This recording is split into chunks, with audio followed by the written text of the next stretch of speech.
so it's firmed up, it's crusted over a little bit. So I'm gonna go ahead and put a little bit thicker coat, just a little bit, just a smoother coat, hide all the crumbs. Not too thick, I don't like it too thick. Definitely wanna keep that nice edge.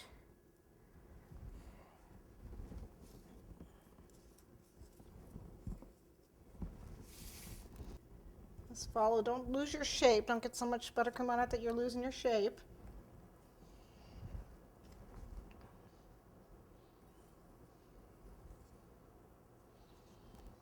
Because we're using ivory fondant, you don't want to have the crumbs see through it.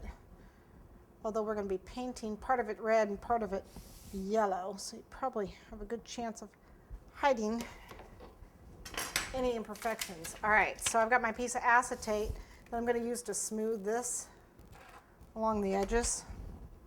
Keep that rounded edge that I had.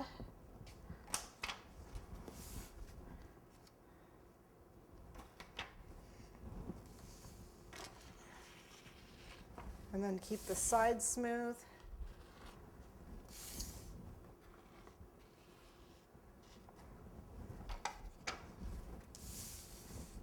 Stick your thumb in it. Lovely. Such a klutz. Okay, and then the top, we'll just smooth that real quick. Doesn't have to be perfect.